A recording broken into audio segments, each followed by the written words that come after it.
Hi everybody, you're probably guessing which sonata I will be talking about in this video. To be honest, it was quite difficult for me to name my video like this because I felt like I was betraying all my other beloved Beethoven sonatas. There are so many amazing ones and they're all so different, which makes it really hard to choose a favorite one.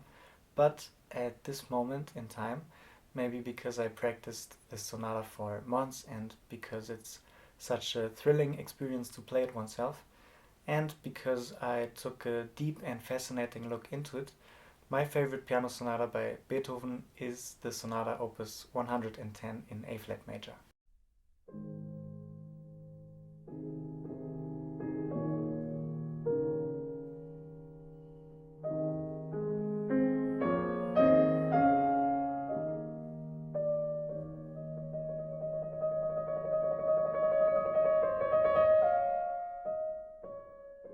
This sonata is a multifaceted, grandiose and touching work that was really dramaturgically conceptualized, so it takes you through an incredibly exciting, tragic, moving but finally triumphant journey.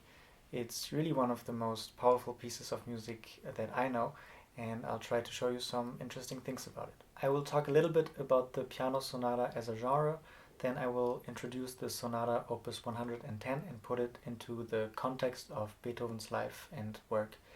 After that, I will get right into the piece and analyze the different movements.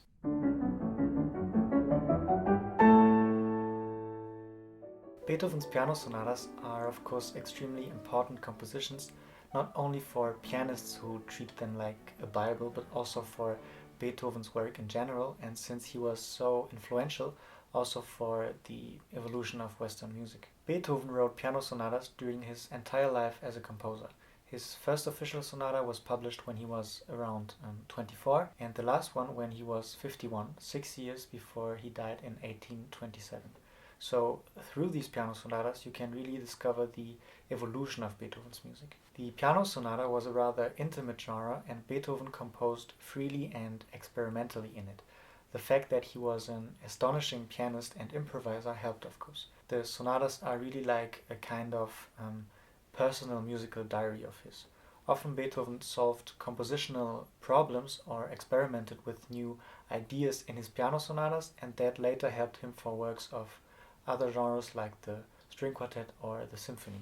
But coming back to the genre of piano sonata, I will briefly talk about the history of it through the work of Beethoven. So, when Beethoven began writing piano sonatas, it was a rather young genre, but it was already well established, rich and quite elaborated. Composers who greatly influenced the development of the genre were Carl Philipp Emanuel Bach, whose sonatas Beethoven discovered during his lessons as a young man, and of course Haydn, who was very influential for many composers at the time. And soon Mozart joined the game as well. The piano sonata tended to be seen rather as a purely pianistic and virtuosic piece to practice the piano at home or to show off your instrumental skills.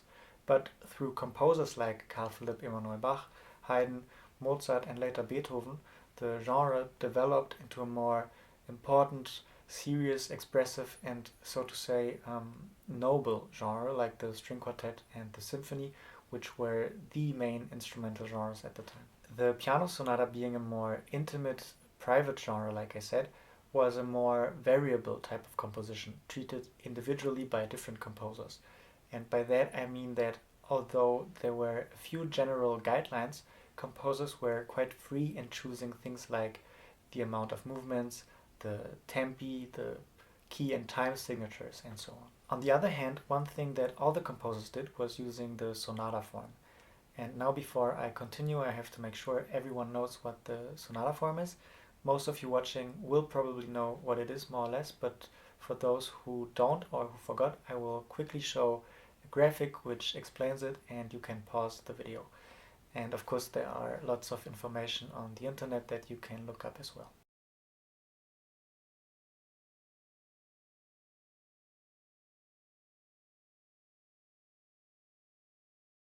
So when Beethoven started writing his first piano sonatas, the sonata form was already being used by composers mainly for first movements of symphonies, string quartets or sonatas. but it was never really a strict form, but rather a rough model on which you could base your piece on. The larger outline of the form, the main sections of the form, were defined, but what happened inside of these sections and all the details were quite free.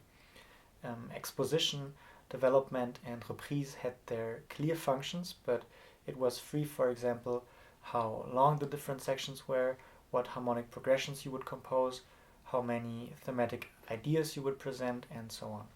There was always a tension between a model and the individual freedom of a composer. From the first sonatas on, you can already notice that Beethoven was striving for individuality. He used the form relatively freely, and each sonata was very different. And it's interesting to look at the context in which Beethoven started writing his sonatas, because there are many things one doesn't immediately think about that are quite relevant. For example, at the time in Germany, purely instrumental music was seen as the highest form of music, not vocal music. And piano music was really the most popular thing on the sheet music market. And simple things like the fact that during Beethoven's early career, the complete piano sonatas of Haydn and Mozart were published are important. Because of this, Beethoven could study the exemplary models, so to say. He could discover a lot of the great sonatas of his predecessors, something Haydn couldn't really do, because it's different if you're Haydn and you basically invent the piano sonata with Carl Philipp Emanuel Bach, or if you are a young composer and there were already great sonatas by Carl Philipp Emanuel Bach, Haydn, or Mozart before you. So Beethoven being able to do that contributed to his understanding of the genre, of course, but also to his wish to do something different and to find his own individual way of writing piano sonatas. Then there are other things like the modernization of the piano, or the rather heated political situation in Europe due to the French Revolution and the wars and so on, which I won't get into now, but which all play a role for Beethoven's life and work. One last thing that I'll mention is that Beethoven lived in a time in which the piano sonata changed a lot. Around 1800, there was a general consensus in the Germanic music world that the piano sonata needed to evolve. Composers wanted to renew it, make it richer and more complex, bring in fresh ideas and so on. Beethoven was very important in bringing the piano sonata to a next level, but remember that he wasn't all alone and that he is also a product of his time. Now back to his piano sonatas, it's very, very difficult to talk generally about them because every single one of them is truly unique. Grouping them according to different compositional periods of Beethoven is also very difficult because it's hard to find characteristics that are shared by various sonatas of approximately the same time. I know everybody always wants to put things in boxes, but in this case you can't really say that there are these early sonatas that are like that, then the middle period sonatas that are like that, and all the late sonatas that are like this. Once you think you found a characteristic of, let's say, the early sonatas, suddenly there's one early sonata in which the total opposite is true, for example.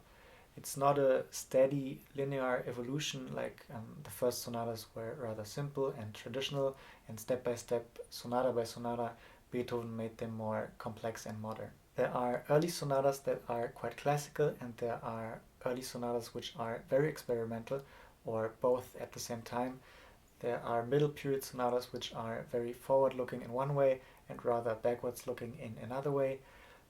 Late sonatas that are much more traditional than earlier ones, and late sonatas which explore totally unknown territory, and everything in between. So as you see, it's a difficult thing to talk about. That being said, the sonata we're going to talk about, Opus 110, is one of the last piano sonatas Beethoven ever wrote. And if you would compare, let's say, the first three sonatas and the last ones, I think it's safe to say Beethoven's sonatas became a lot more unconventional and individualized. At the time he wrote the sonata Opus 110, he had already experimented a lot with the genre. He had often incorporated unusual types of movements or combined different types of music in his piano sonatas.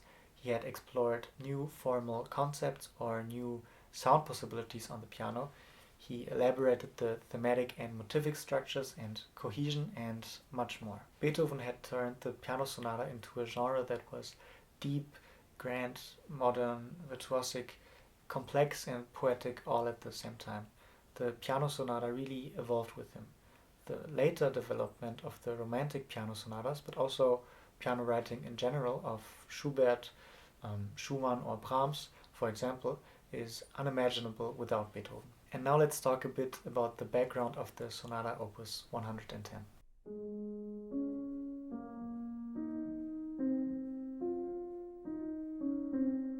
So Beethoven's last three piano sonatas, Opus 109, 110 and 111, were planned as a group of sonatas for the Berlin-based publisher Schlesinger. Beethoven composed them between 1820 and 1822. He began working on the sonata Opus 109 in early 1820 and delivered it in autumn of the same year. After that, he composed his piano bagatelles, Opus 119, and worked a lot on his Missa Solemnis Opus 123, which originally had to be finished in March of that year. In March 1821, Beethoven promised to the publisher that the two piano sonatas Opus 110 and 111 would soon be finished. In reality, he hadn't even started to work on them. One reason for Beethoven's struggle to work was that he was severely ill during the summer of 1821. He had a serious jaundice attack, which made it impossible for him to compose. But in the end, he managed to finish Opus 110 in the winter and Opus 111, on which he worked on partly simultaneously shortly after. These last sonatas are very special. They are full of freedom, intimacy, vividness, originality, and have something transcendental to them. I think they are some of the deepest music Beethoven or anybody has ever written, and really recommend listening to them if you don't know them already. And now let's finally move on to the beautiful sonata Opus 110. Lasting around 20 minutes, this piano sonata is not very long, but feels really grand nevertheless. It consists of three closely connected movements. The interrelationships between the movements and the dramaturgy that's created through them are really crucial in this sonata. In Haydn or Mozart sonatas, the different movements are related to one another, of course, but Beethoven really pushed the idea that the individual movements are interdependent and really shape the larger arc of the whole work. I would roughly describe this arch or dramaturgy as follows. The first movement is a rather slow, tender and serene movement. This serenity is disturbed by the short, very contrasting, kind of strange and scherzo-like second movement. This leads to the third movement, which is further divided into 4 chapters. First, a sorrowful, slow chapter, which could be a sort of mourning for the loss of the peacefulness, the order or balance of the first movement. Then comes an energetic fugue trying to return to that initial state. This fugue then abruptly falls into an even more devastating slow chapter, and finally, gradually, one last uplifting, grandiose and victorious fugue appears, which not only brings back the lost and desired serenity, but surpasses it and ends the sonata in complete ecstasy. We will examine this trajectory of the whole piano sonata in more detail when looking at each individual movement closely, which we will do right now, starting with the first one.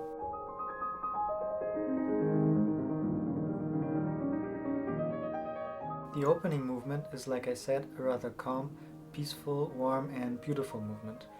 Its tempo marking, moderato cantabile, molto espressivo, already indicates that, as well as the key of A-flat major, which is a rather warm and mellow key.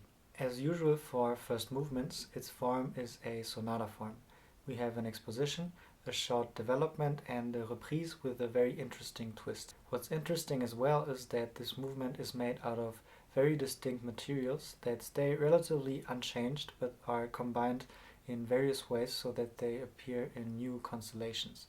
Let me explain by getting into more detail here. We will begin with the exposition and more precisely with the main subject group. The sonata starts with this soft string quartet-like opening. This is the first theme here.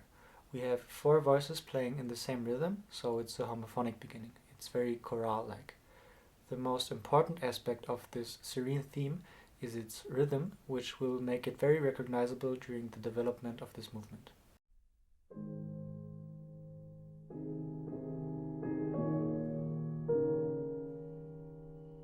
The important first two bars form the main theme of this movement, and bar 3 and 4 can be considered as a variation and continuation of it.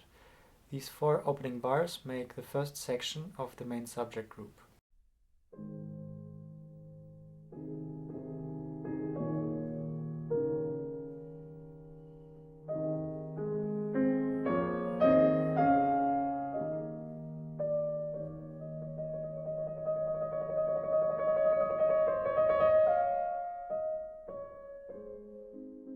This first section is characterized by the homophonic aspect and the rhythm of the main theme, and we will see how Beethoven will use it later with only little variation, combining it with various elements.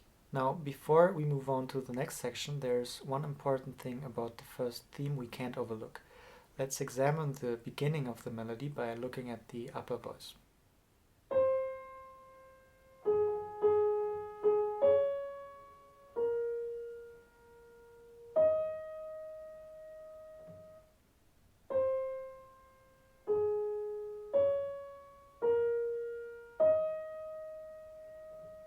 Now, what if I leave out the first note?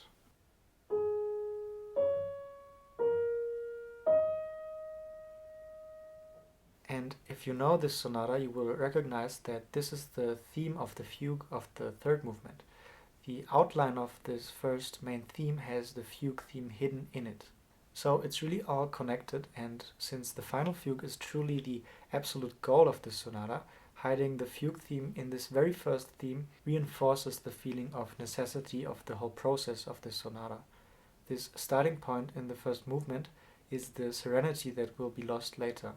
The fugues are attempts to come back to this initial state, so the fugue theme being motivically connected to this opening theme is very important. Now let's move on to the next section. These following bars are very different than the previous ones. It's not a homophonic four-part writing, but a clear and beautifully singing melody with a very classical accompaniment. It's a totally different kind of music. The only similarity between the two sections is the harmony, which is still very simple, by the way. This is really a second theme. It is more melodic and singable than the first theme, but will not play an important role during the development of the sonata. But on the other hand, the accompaniment we see here, this very simple Mozart-like accompaniment in the left hand, will reappear in different constellations.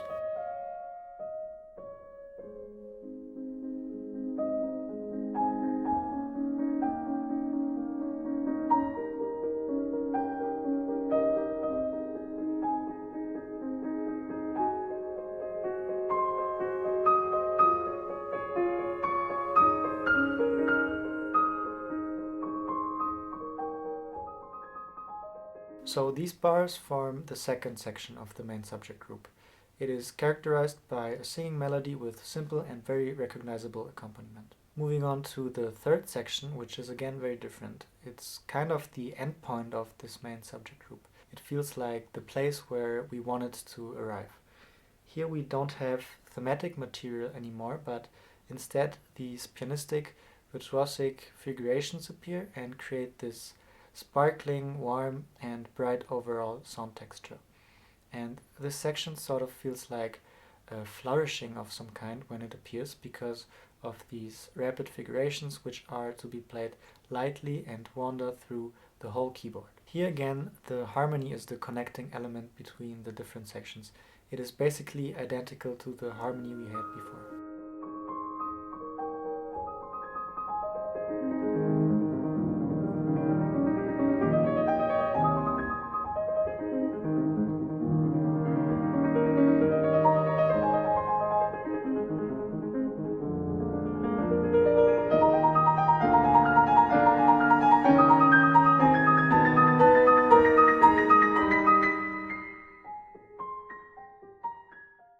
So this is the third section, characterized by these fast figurations.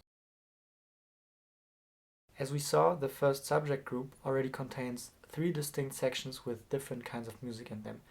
In all 3 of them we have very recognizable material that we will find in the whole movement. Moving forward, this third section is not only an endpoint but also a bridge between the first subject group and the second one, in that it modulates from the main key to the dominant key. This leads to the secondary subject group in bar 20, which starts with this very bright, shining and transparent 2-voice polyphony. This first passage again feels like a very different sound world than everything before. The build-up of the previous bars abruptly stops and brings these very high, thin and descending lines.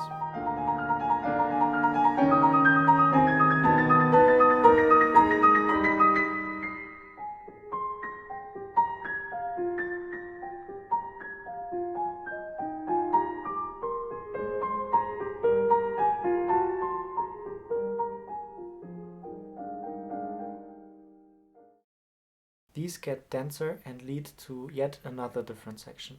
Note that I speak a lot about various sections here, but the music, when played nicely, doesn't feel chopped up or anything, of course. One section leads into another quite organically, but the difference between them is still very recognizable, I think. In bars 23 and 24, we shortly have 4-part writing again, reminding us of the very beginning of the sonata.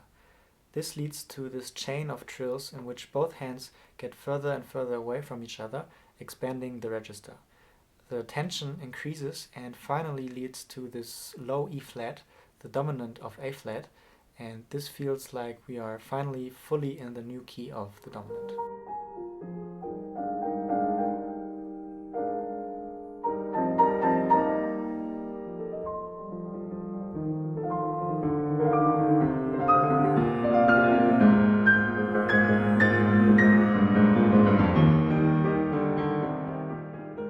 This is the beginning of this next strong and energetic section, which consists of rising melody snippets and a chordal descending accompaniment. This accompaniment is clearly connected to the second section we had in the main subject group.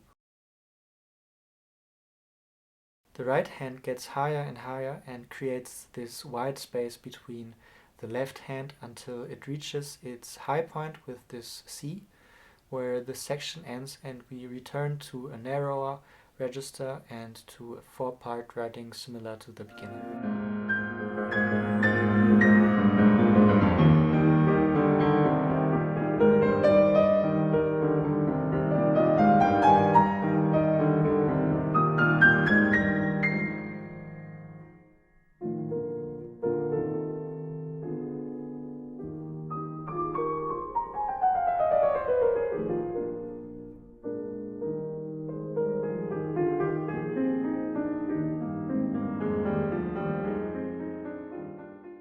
At this point, the second subject group is ending. After reinforcing the key of E flat major a couple of times, we end up in bar 38, and then in bar 39 we have this quite abrupt shift to D flat, which will then lead to the development of the sonata. But before moving on to the development, let's quickly recap what we discussed for the exposition. As we saw, this is a very rich exposition in which a lot of things happen. In both the main subject group and the secondary subject group, there are a lot of different sections with quite distinct sound worlds due to the very diverse material. The exposition being so eventful already maybe explains why the development is rather short and simple in comparison.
Starting from bar 40, just looking at the score, you can already notice that the development is much more consistent than the exposition. It is actually not very agitated, but seems rather stable, especially after this exciting exposition. This stability is mainly due to the construction of the development. It consists of a 2-bar segment that is just repeated 8 times. This 2-bar segment consists of material we know by now. The right hand plays a variation of the main theme, which is clearly recognizable due to the identical rhythm. The left hand plays the same type of accompaniment we saw in the second section of the main subject group and also the second subject group. So here we see a combination of 2 elements that were separated before. This is an example of what I mentioned earlier. These 2 materials are not strongly varied, but appear in a new constellation.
The rhythmic consistency of these repeated bars make this development feel rather calm and stable.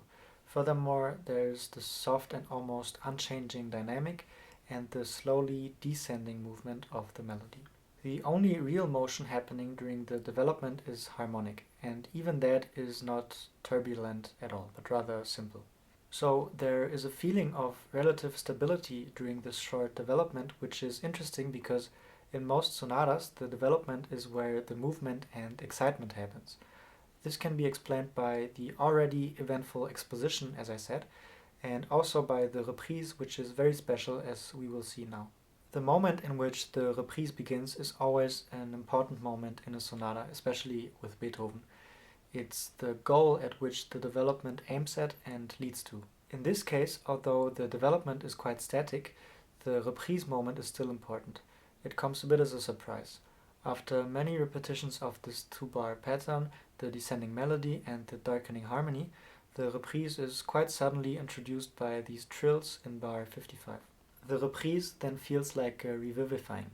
The main theme reappears in the main key, of course, and most importantly, it is now accompanied by the fast figurations we saw earlier.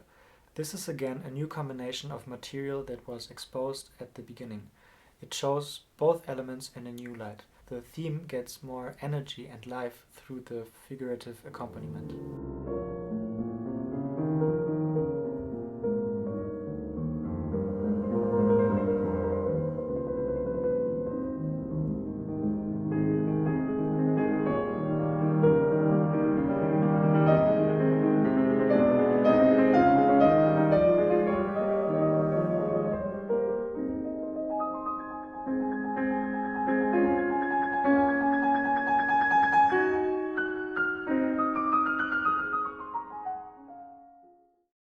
After a couple of bars, both hands change roles, so both elements appear in another register, which shows them in yet another light. And now the interesting thing happens. Usually in a reprise, the harmony is stabilized. The home key of the movement dominates. The second subject group, which was in the conflicting key of the dominant during the exposition, is now also in the main key, just like the main subject group. The harmonic tension is solved, so to say. In this particular first movement, the reprise is harmonically very adventurous even for Beethoven. He first modulates to the subdominant key of D flat major, which he reaches at the second section of the main subject group. Then turns this into a C sharp minor to finally arrive in E major, which is quite a distant key in A flat major.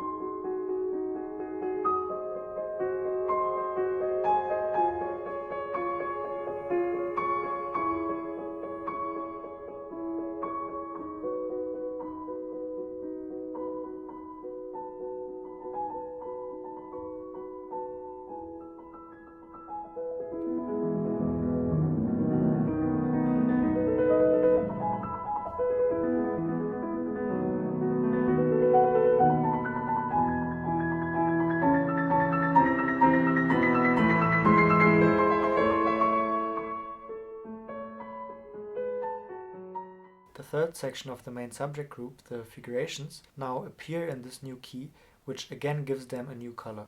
Beethoven stays in E major even until the secondary subject group begins, but he somehow has to return to the home key of A flat major at some point, and this happens right here. It doesn't happen smoothly or gradually, but there's just this sudden chromatic shift, which is really very surprising when you listen to this movement. After this shift comes this expressive rising gesture, and finally the main key is reached.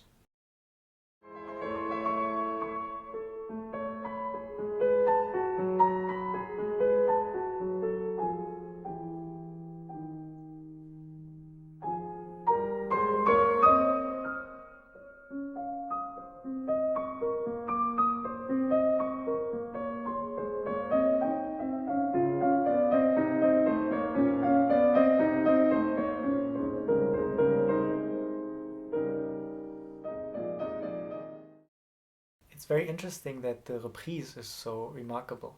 The stability of the development is really overturned. It could not have been just a regular reprise. With this calm development, it would have been too easy. The whole serenity, peacefulness, and warmth of this movement is seen in another way because of this deviation in the reprise.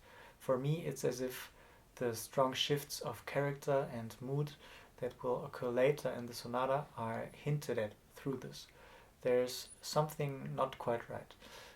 We will see later how this connects to the other movements. I also find it interesting how the different parts of this sonata movement are very unusual in their function and effect. The exposition is already full of contrast and change and plunges you into plenty of different sound worlds, which you would typically rather expect from a development section.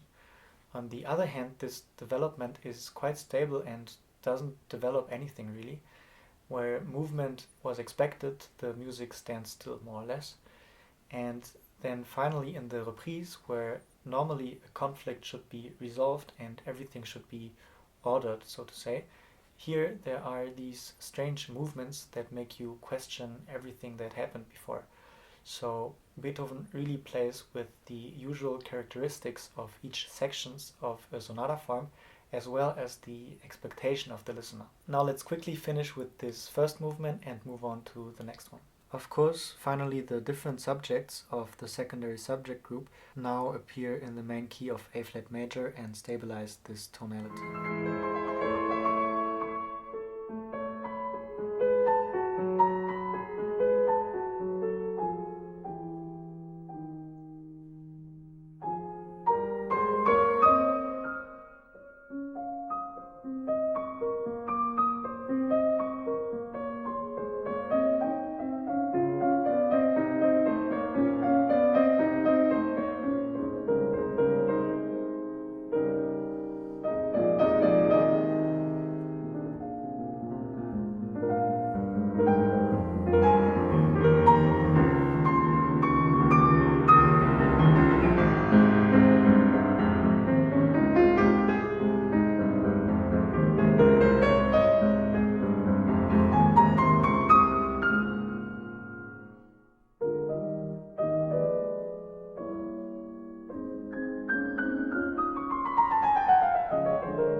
The ending of the secondary subject group is extended and the music reaches a very high ethereal register. The music slows and calms down in bar 100 and then the coda begins. It starts with the light figurations, now rightly in A flat major and not in E major as before. They are also lower than earlier and feel even more warming.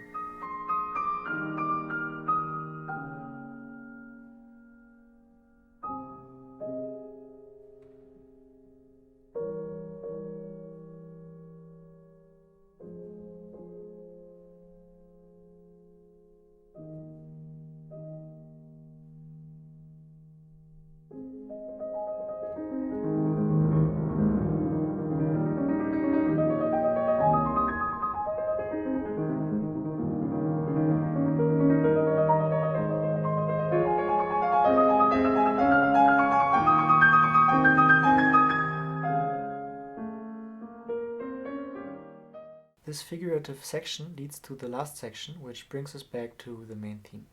The order in which Beethoven places these last sections is interesting because, as you remember, the movement starts with the main theme and then quickly moves away from it. The beautiful melody follows and then leads to these soothing figurations. This figurative section is simultaneously the endpoint of the main subject group and brings the music away from it, leading to the secondary subject group. Here at the end of the movement, it's the opposite. The figurative section brings us back to the main theme. It's like a closing circle.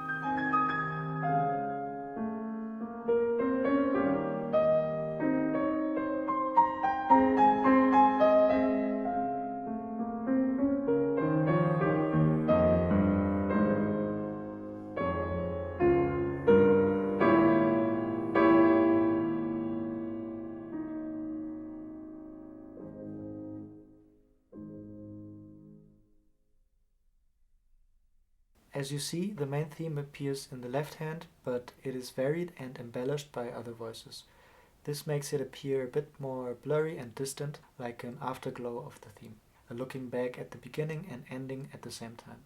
But not only is the first movement a closed circle, it also points towards the next movements. If you look at the lower voice of the right hand in bar 114, you can recognize the theme of the fugue of the third movement. So just like the main theme did at the very beginning, there is the second voice hinting at the fugue here in the closing measures. Furthermore, the upper notes of the last chord are exactly the same notes with which the second movement begins, which brings us to this next movement.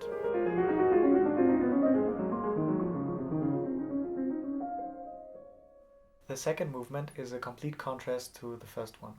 While the first movement was mostly serene, gentle and beautiful, the second scherzo-like movement is of a completely different character. It's sort of strange and agitated, it's rhythmically confusing, it has a simplicity to it, but mixed with disturbances here and there. It feels kind of dance or folk-like at times and can be funny or even grotesque.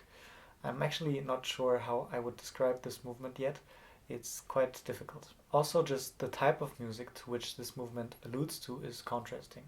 As we saw in the first movement, we had passages which reminded us of string quartet writing or of a singing voice with accompaniment or passages that were just very pianistic.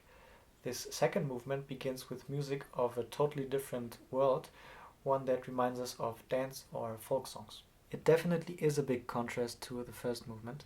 Linked to the contrasting character are also the much shorter length, the very fast tempo and the key of F minor, although it's not very stable. And not only is this movement contrasting to the first one, but it also is contrasty in itself. It is divided into three parts. A first part characterized by strong dynamic contrasts, folk-like melodies and rhythmic agitation. Then there is the middle part, which is a very different sound world, characterized by two distinct lines which get entangled. One is this embellished figurative line and the other one is this strange jumping line. This part is also rhythmically quite agitated. And then finally the third part is a repetition of the first part with a coda at the end. Now let's look a bit more closely at each part. The first part of this movement can be divided into further sections. In the first one, a simple melody is presented. I mentioned the dance or folk-like aspect of this movement, and the melodies play an important role for this, as well as the simple harmony. Some musicologists say that the two main melodies of this first part are actually old Austrian folk songs. Others say that Beethoven never intended to quote any folk song, so I don't really know who to believe right now. But what's important is that the character of these melodies is indeed folk-like. You can easily imagine them as folk songs being sung or whistled.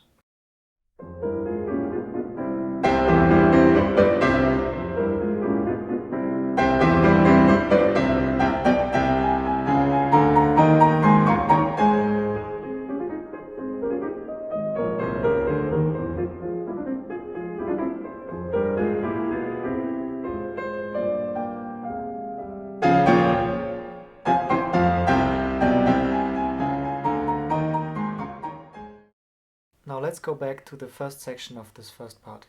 This simple melody combined with this abrupt dynamic contrast, especially at a fast tempo, is really strange. I don't know if you can call it grotesque, but something in that direction. There's something disturbing or deranged about it.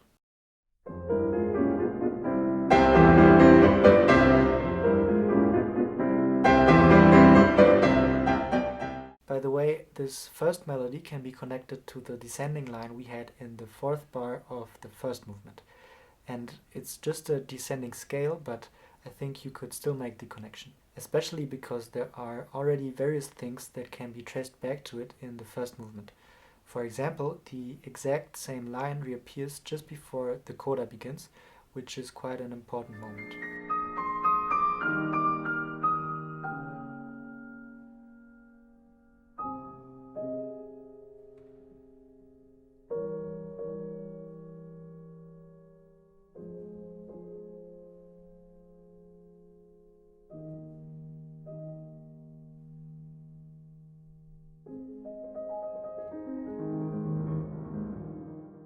So yeah, the descending first melody of the second movement could be seen as an extension of this.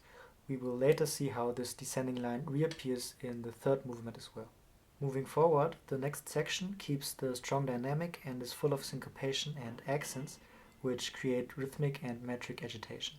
This creates a lot of movement and tension, especially because it is placed in the middle of two folk-like melodies.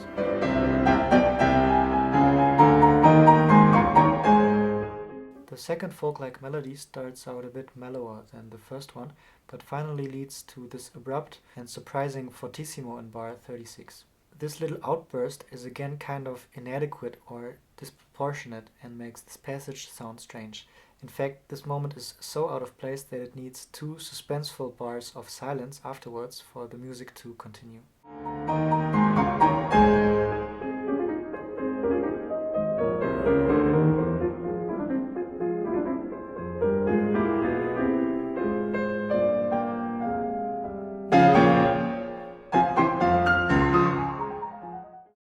Without a second to breathe or to rest on the cadence in F minor, the right hand jumps up and the middle section of the movement immediately begins. This precipitously throws us listeners into a very different sound world, which is confusing and reinforces the feeling of agitation and instability we already had.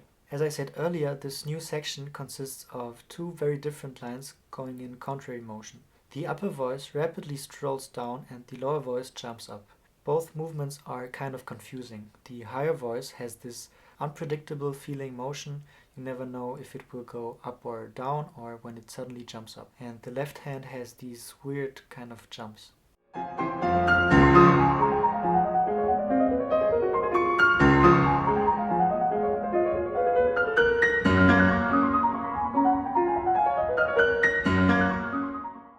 Harmonically, it's not very solid, just like the first section. By that I mean that there are no real cadences where we feel really grounded in a key. All the cadences are really short-lived and there are quick modulations and so on. We can also find the strong contrast we had earlier between passages in piano and sudden accents in fortissimo, as well as syncopation with all these sforzati on the twos. The lower voice coming in all the second beats is rhythmically quite confusing. So, to me at least, this middle section is kind of weird too. It's difficult to describe, but it feels ambiguous, unstable, and confusing.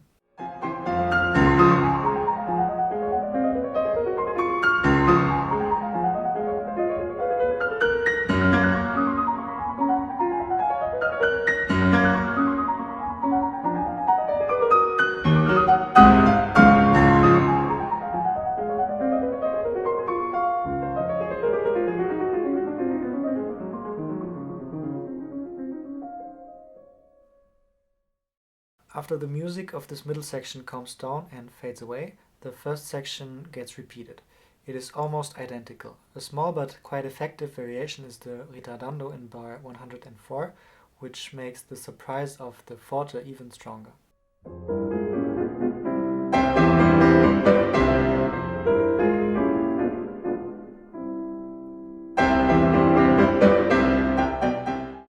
The last fortissimo surprise leads to the short coda.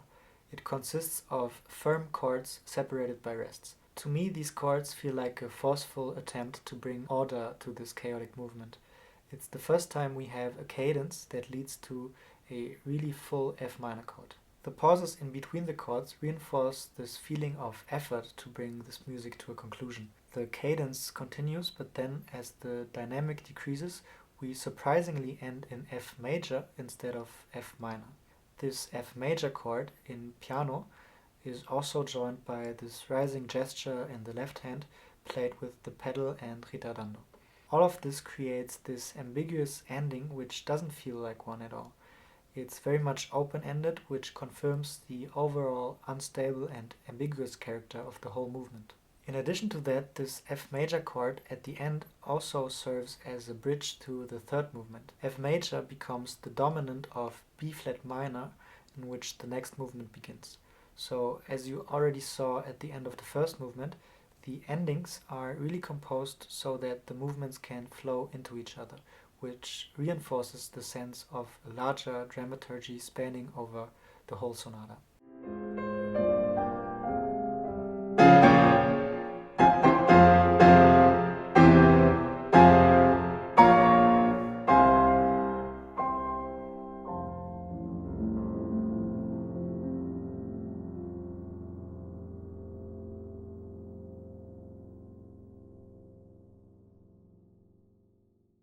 And now let's finally move on to the most exciting third movement.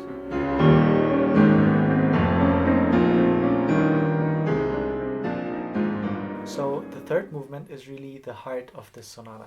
It makes half of the sonata and is the main scene of the whole dramaturgy. The movement itself is divided into 4 different sections, which are almost like distinct movements themselves. I'll call them different chapters to make things a little clearer. The first chapter is a slow and tragic one. It has a dark and lamenting character and feels like a grieving over something that went wrong. I like to think of it as the mourning over the lost serenity of the first movement. In the reprise of the first movement, you could already sense that something got out of place. Then the second movement completely disturbed the peacefulness. The third movement is the reaction to that. We will later see how this connection between the second and third movement can be found in structural elements. In his book about the Beethoven piano sonatas, Jürgen Uhde similarly sees the second movement as the catastrophic event that leads to the tragic third movement. I just wanted to mention that this book helped me a lot for my analysis, and I include many of Uhde's ideas in this video. Anyway, this first chapter consists of music that alludes to operatic music. After a short sort of introduction, there is a recitativo followed by a long, sorrowful song. This sorrowful song comes to a somber and really hopeless ending. Then begins a fugue which makes the second chapter. This fugue attempts to come out of the misery to fight back against the tragedy, so to say. Fugues are associated with rationality, order, and even religiosity. It's interesting to think about this in the context of this movement and why Beethoven decided to use a fugue at this moment, standing in opposition to the fateful and painful first chapter. I'll talk about this again later on. But yeah, this strong and steady fugue, full of drive, intensifies until we are suddenly plunged back into the troublesome music of before. This is where the third chapter begins. It's a variation of the lamenting song of the first chapter, but it is even more tragic and hopeless. There is almost no energy left, the music is almost dying, and when you think that there's really nothing left, Beethoven surprises us with the re-emerging of the fugue. This second fugue makes the fourth and last chapter, which is the last and successful attempt to overcome the tragedy and sorrow, ending the sonata with magnificent, glorious, and monumental music. Now, this is roughly the arch of this third movement. We will, of course, examine it in more detail, but already you can notice two important things. Firstly, that the form of this movement is very special and has nothing to do with traditional sonata movements. It has a free, individual, and very dramaturgical form. If anything, it is inspired by toccatas of Bach, which also had recitativos, ariosos, and fugues in them. But this sonata, and especially this last movement, is forward-looking in the sense that its form is unbound, it doesn't follow any particular scheme, but molds itself to the expressive needs of the composer. And secondly, that there is again a lot of different types of music. We had string quartet, chorale, pianistic, virtuosic, and folk-like music in the previous movements.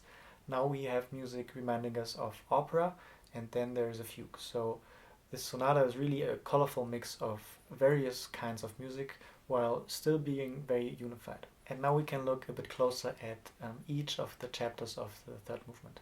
This final movement begins with a dramatic opening. It starts in B flat minor, which was introduced by the end of the second movement, and then modulates to A flat minor. The first 3 bars are a kind of prelude for the recitativo that follows in bar 4. The recitativo is always an important and intense moment in music. Beethoven sometimes uses this type of recitativo kind of writing in his piano sonatas, and they are always very expressive. It's as if suddenly a subject, maybe the composer himself, starts speaking out all alone by himself. There is a similar passage in the Tempest Sonata.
Here in Opus 110 there is this famous trembling passage which really expresses the sorrow of this recitativo.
Interestingly, this recitativo modulates at this moment, and for one instant we are in F flat or E major, which, if you remember, was the key to which the reprise of the first movement shifted to. So it seems as though the strange displacement in the first movement is connected to this tragic event in the third movement. This recitativo then leads to the arioso dolente, the klagender Gesang, lamenting song, which is in A flat minor. This, by the way, is quite a rare and very explicit indication by Beethoven, and you can look at all the tempo indications that brought us here. This whole beginning is composed in a manner that, when played nicely, feels very improvised and free.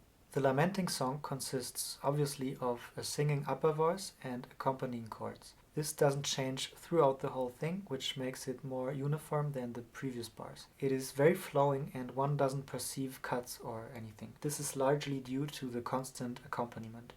This rhythmic continuity that it provides also prepares the fugue that has a similar continuity to it. Nevertheless, this arioso could still be divided into two parts. The first one modulates to C flat major, and the second part modulates back to A flat minor. If we look at the beginning of the melody, we can see that it has a descending motion. The contour of this melody can be associated with the first theme of the second movement, which was a descending line. Descending lines like this actually appear already earlier during the third movement, for example in bar 5 and 6. Jürgen Uhde sees this as a reflection or a lament over this disturbing second movement. And in another way, this arioso is connected to the first movement in that it is similar to the second section of the exposition. So it is linked to the serenity of the first movement and the agitation of the second movement at the same time. Moving forward, although the whole section is very tragic, there are some moments which feel a bit brighter or more hopeful. For example, the passage at bar 13, which through its rising melody and its harmony feels a little encouraging. We are in C flat major and the melody reaches the highest point of the whole arioso. It's like a gathering of strength to bring some light into this darkness.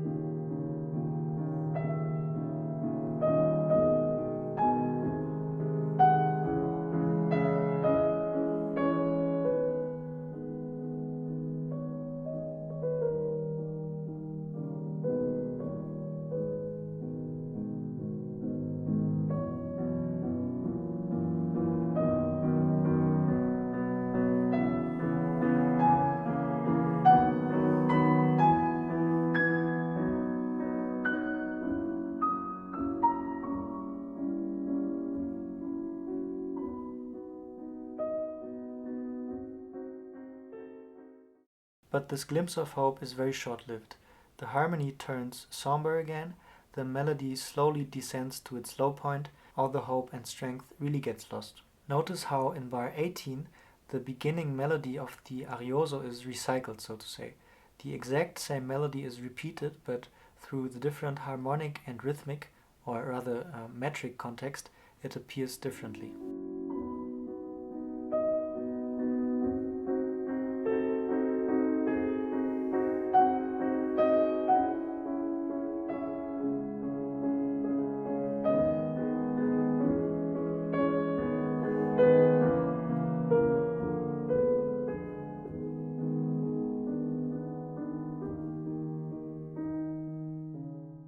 And talking about melody, one small but important element that adds to the desperate and sorrowful quality of all the melodic phrases is that every single one of them ends with a suspension.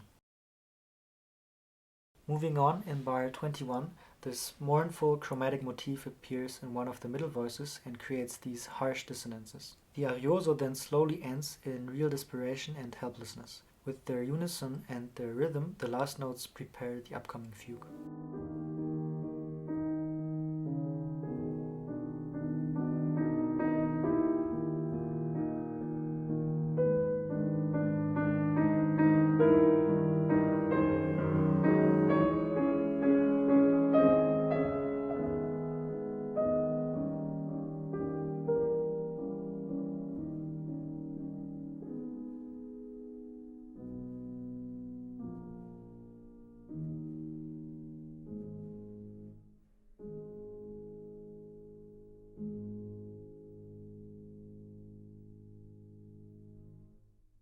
This brings us to the second chapter of the third movement, the first fugue. We saw that the first chapter was a completely tragic one, its core being the lamenting song that ends in despair. The fugue is now trying to overcome this tragedy. It is as if all forces are collected to somehow fight back, like an attempt at elevation out of the misery. At this point, I should mention that a lot of people associate this sonata and especially this dramatic third movement with Beethoven battling the illness he had during the year he wrote it. One should always be careful with biographical interpretations of works of art, and in this case, I understand where you would make this connection, but I think it's limiting. I don't think Beethoven wanted to depict specifically his battle with an illness this exact year. The dramaturgy of this sonata is clearly centered around a tragedy that needs to be overcome. It's a common dramaturgy, and you can find this type of art in many works of literature, theater, or film, for example. But for a piano sonata, it was quite special. The whole arch of the sonata roughly being beginning in a state of serenity, disturbance, or really a catastrophe that leads to tragedy and hopelessness, and finally the overcoming of this tragedy. This could be the story of someone becoming severely sick and overcoming the illness in the end. It could also be the story of Beethoven becoming deaf and overcoming this catastrophe and composing the most profound music nevertheless. But it's about more than just one particular event. I think it's more about the archetype of that dramaturgy. Or actually, I wouldn't say it's about anything. This sonata is not bound to illustrate a particular story, but it makes you feel a dramaturgy. It takes you through this turbulent journey in which you feel all the ups and downs and in-betweens without being limited to a specific story or something. It makes you experience the essence of this dramaturgy, if you will. I don't know if that was clear. I still have to think about it myself, but anyway, let's continue with the fugue. As I've mentioned, it's interesting that Beethoven put a fugue at this moment. Fugues being a representation of rationality, balance, and order, but also religiosity. Fugues being polyphonic pieces where all the voices are equal and everything is in perfect balance, so to say, were connected to the idea of an ordered and balanced world created by a god. We won't talk about that too much now, but it's interesting because putting a fugue in the third movement here gets a bit of a philosophical meaning as well. This rationality, this order as a way to fight against the tragedy. The whole fugue is quite uniform, which is a contrast to the beginning of the third movement, which, as we saw, changed a lot during a short period of time. This is mainly due to the stable but forward-driving rhythm. There are basically constant eighth notes all the time. It is also harmonically quite stable and doesn't modulate very much. The fugue theme is also relatively stable and doesn't get very dead heavily. Many things like these make this fugue feel somewhat rigid, not in a bad way, but strong, firm, and really kind of effortful. As we saw, the strong theme of the fugue is a distillation of the beginning of the first theme in the first movement. It is a more vocal fugue theme rather than an instrumental one. It consists of rising fourths, and this rising gesture contributes to the feeling of effort or strengthening to fight the tragedy. The rising movement is also present on a larger scale. For example, all the voice entries at the beginning of the fugue create a rising movement. This motion is then falling back down to introduce this dramatic voice entry in octaves in the left hand in bar 45.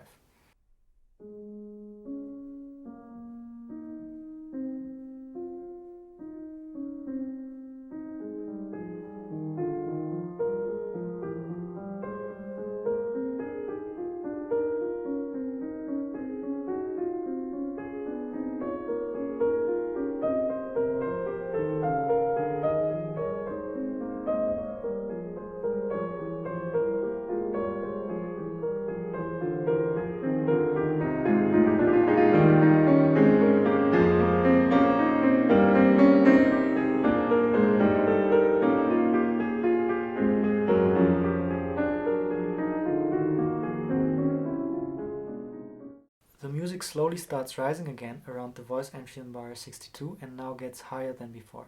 It reaches a high point with this A flat and then quickly fades away until the shocking bar 73 appears. This is in many ways the extreme point of this fugue. Suddenly we have the most extreme dynamic of fortissimo, the lowest register with this octave entry in the left hand. We modulate to C minor, and the first note of the theme is augmented. You can notice in this fugue, but in this whole sonata actually, that Beethoven really plays with the different sound colors of the piano. This extremely low register with this extreme dynamic create a very strong sound. Such moments can be found at many instances. This passage actually also brings the highest note of the fugue, the D flat in bar 80, shortly before we suddenly are in piano again.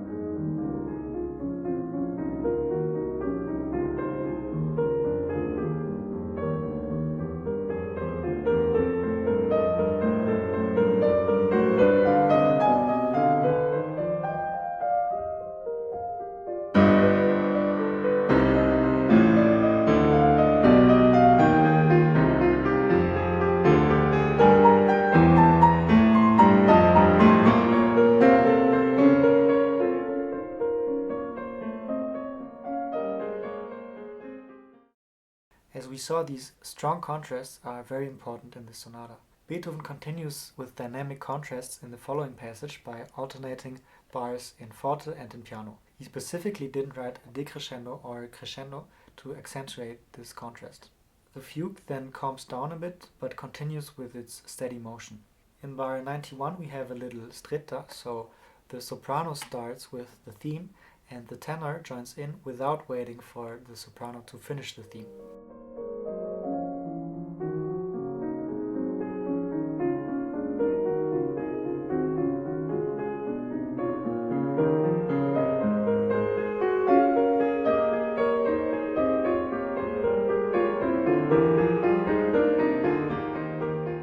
The music intensifies and leads to a dominant pedal point, which is very typical for endings of fugues. There are many examples in fugues by Bach.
Dominant pedal points create a lot of tension which adds up and wants to be resolved.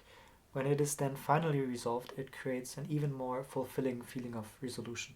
In this case, the pedal point doesn't lead to a resolution, but instead brings an intense voice entry in the left hand. This whole next passage continues the intensification of the dominant pedal point and increases it. Its main harmony is also the dominant, and it therefore creates a lot of tension as well. The voice entry in the left hand gets elongated and surpasses the low point of before with this low C, then jumps to this rhythmically varied motif coming from the main theme, which combined with the right hand heightens the intensity of these last bars. The right hand plays one last theme entry in the soprano in bar 105. In bar 107, both hands rise higher and higher before falling back down to these fortissimo dominant chords, which feel like the climax of this whole build-up. At this moment, the tension is at its high point and the listener really craves a resolution. The expected resolution would be to just come back to the tonic of A-flat major. We expect that chord, but instead Beethoven continues with the dominant chord, now arpeggiated. There's a strong diminuendo and the music halts at yet another dominant chord in piano. The decrescendo alone makes this passage feel like a loss of strength and courage. And then, suddenly, we fall down into this devastating G minor chord. All the effort, the strength, the concentration and drive of the fugue are abruptly destroyed by this fall into the second arioso, which is the third chapter.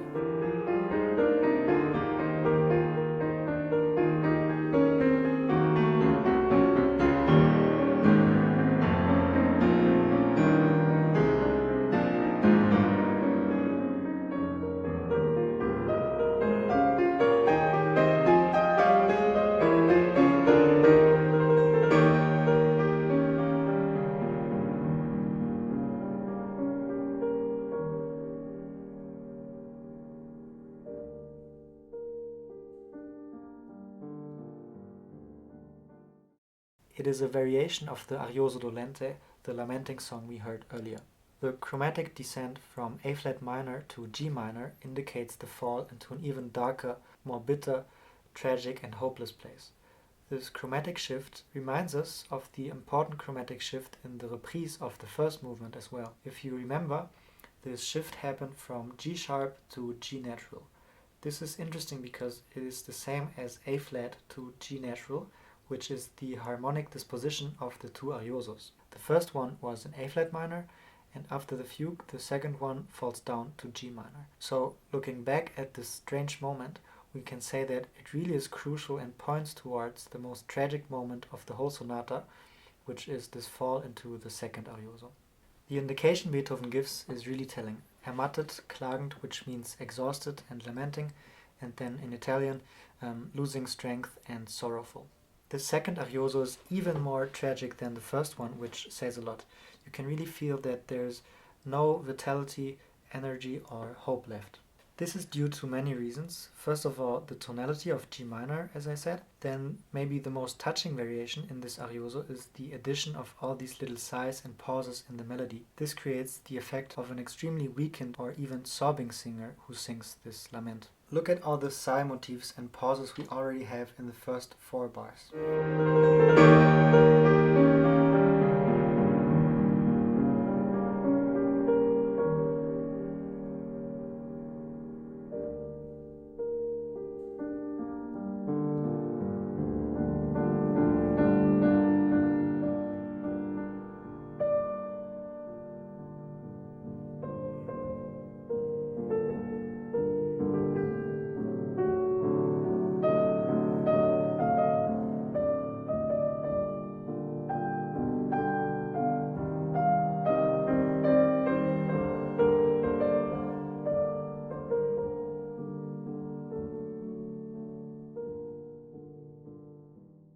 If you remember in the first arioso, the next bars were somewhat more hopeful because of the rising movement and the major harmony.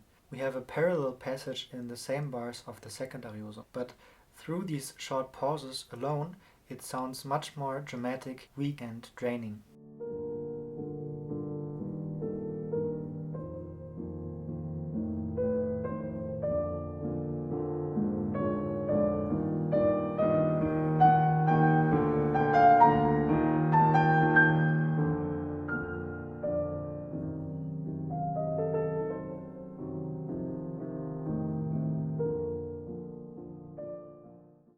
Another aspect is the left hand, which plays more 4-note chords than in the first arioso. This adds to the overall increased darkness of it. Around bar 130, it seems as though the music or the singing is about to die. There's only the sigh motif left, separated by these expressive rests. There is a diminuendo, and in bar 131, even the left pedal, softening the sound even more. The last G minor chord is followed by the same cadencing motif we had in the first arioso, but this time it consists of short separated 16th notes and not held legato notes like before. This adds again to the impression of weakness. It's as if there was barely enough energy left to play this cadence motif at all. Holding them more than 1/16th note seems impossible. So as you see, this devastating second arioso really brings the music to a low point, to the darkest place in this sonata. Any kind of vivacity or hope is completely lost, and it's actually hard to imagine what could come after this, if anything at all. Really, everything seems lost. At the end of this arioso, we expect this cadence motif to end on a G minor chord, but Beethoven instead brings probably the biggest surprise of this sonata. The cadence motif ends on this unexpected G major chord. The pedal is held down and this chord is repeated a bunch of times, becoming louder and fuller. This comes as a total surprise and feels like an unforeseen and hopeful gathering of strength. These chords lead to this rising G major arpeggio, which will introduce the second fugue, which is the final chapter of this movement and ends this sonata.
The gesture of this arpeggio, starting from this very low G and rising to this high D, also indicates the rising out of the darkness of the arioso.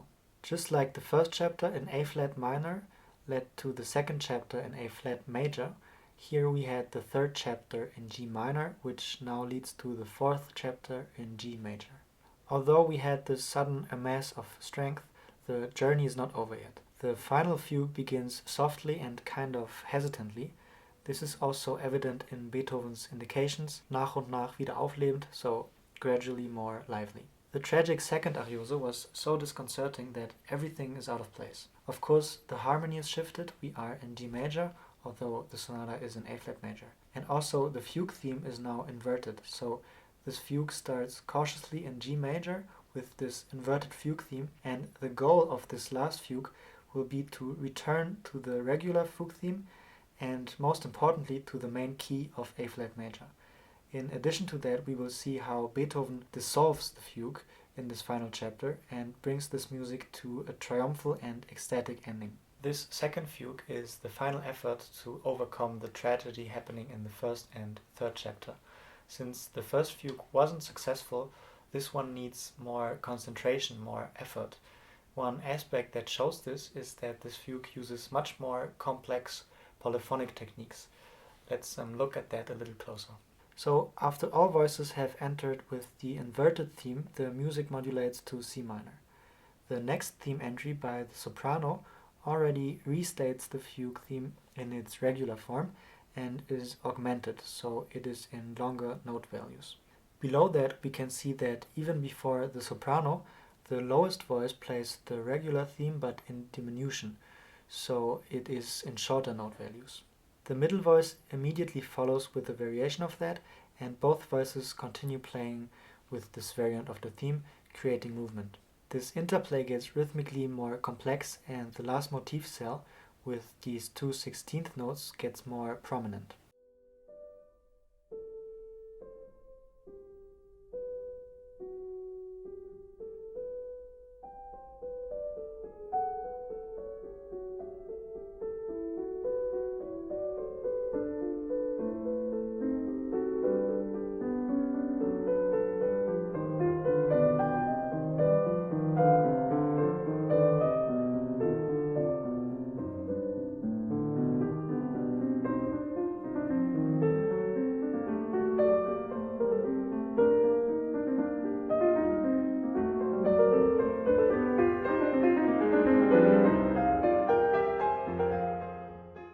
This leads to bar 160, in which both upper voices play the regular theme in parallel sixths, while the lower voice plays an augmented version of it. The right hand continues with rhythmically agitated variations of different sections of the theme.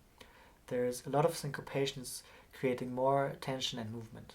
You can also notice that, again, the last three notes of the main theme, where there are faster note values, gain importance. This indicates the overall acceleration that is happening in this finale. The note values get shorter and therefore the movement gets faster. Slowly also the left pedal is brought back up so that the sound becomes fuller again.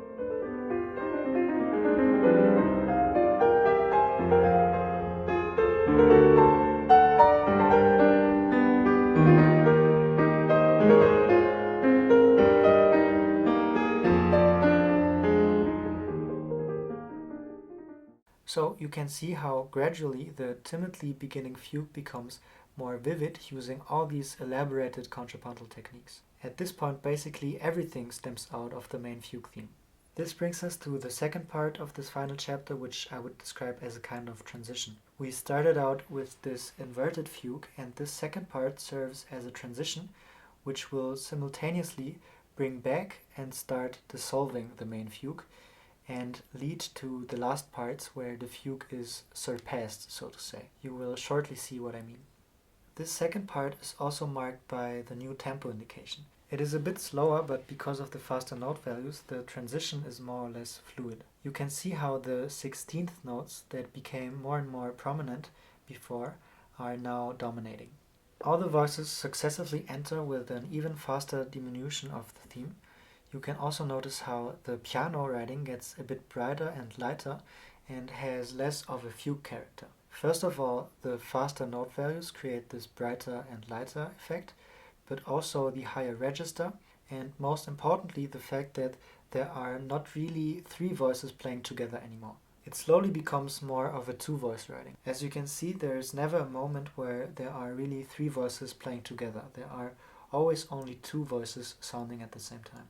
In this part, the inversion of the fugue theme comes back again when there is this dialogue between the highest and the lowest voice. The highest voice plays variations of the regular theme and the low voice plays variations of the inversion. In between that, the middle voice also plays the inverted theme in its normal rhythm.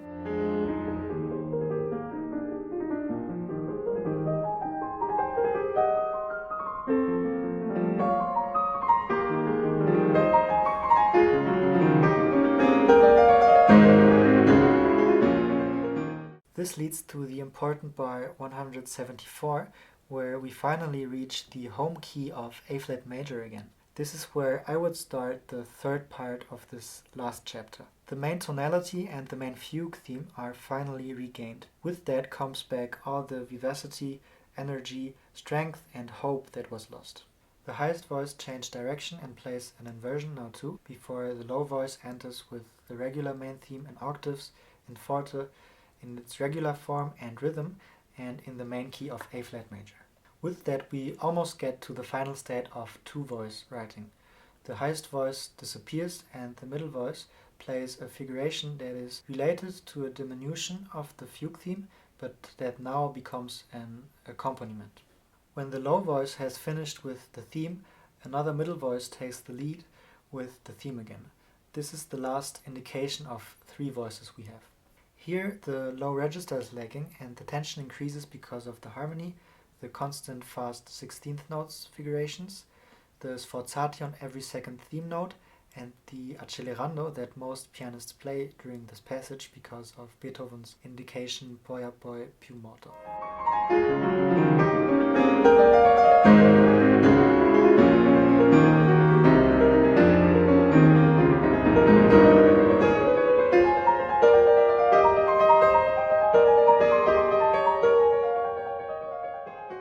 This increasing tension leads to bar 184, which is the absolute goal of not only this last fugue but the whole sonata. I would consider this the last part of this final chapter, which serves as a sort of triumphant grand reprise. We have the main fugue theme in the right hand, which now appears in chords in homophony like a hymn. It is accompanied by the figurations that were introduced by diminution of the theme that gradually morphed into an accompaniment. Now we finally reached the two-voice writing. Of course there are more than two voices, but it is clearly a chordal melody and accompaniment. We had the return to the main fugue theme and the main tonality before, but here it is more than that. The fugue is surpassed, so to speak. This whole process has transformed the fugue to this glorious homophonic statement of the fugue theme, accompanied by these fast figurations. And now, most astonishingly, these accompanying figurations remind us of the figurations of the first movement. This last passage is actually clearly connected to the reprise of the first movement, where we had fast figurative accompaniment with the main theme in chords above. Although once the figurations are in 32nd notes and once in 16th notes, because of the different tempi, their pace matches up. So not only have we regained the main tonality, the main fugue theme, and have surpassed the state of fugue, but at the same time we have a large kind of reprise which links this last chapter to the first movement. The theme of the fugue is combined with figurative accompaniment reminiscent of the first movement to form this last ecstatic passage. In the whole dramaturgy of this sonata, this means that after all these troublesome and tragic events and this painful fight, the initial state of serenity, warmth, peacefulness and balance is not only regained, but it's surpassed. We have come back to A-flat major, the inverted fugue theme found its initial form again, and the figurations of the first movement have reappeared. In this context, through the combination of all these elements, we have not only come back to a previous state, but we have gone beyond that. This last passage brings the music to a state of total euphoria and jubilation. The tragedy has finally been overcome, and the sonata triumphantly ends in complete ecstasy and with hope.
So I hope I could fascinate you for this absolutely wonderful sonata.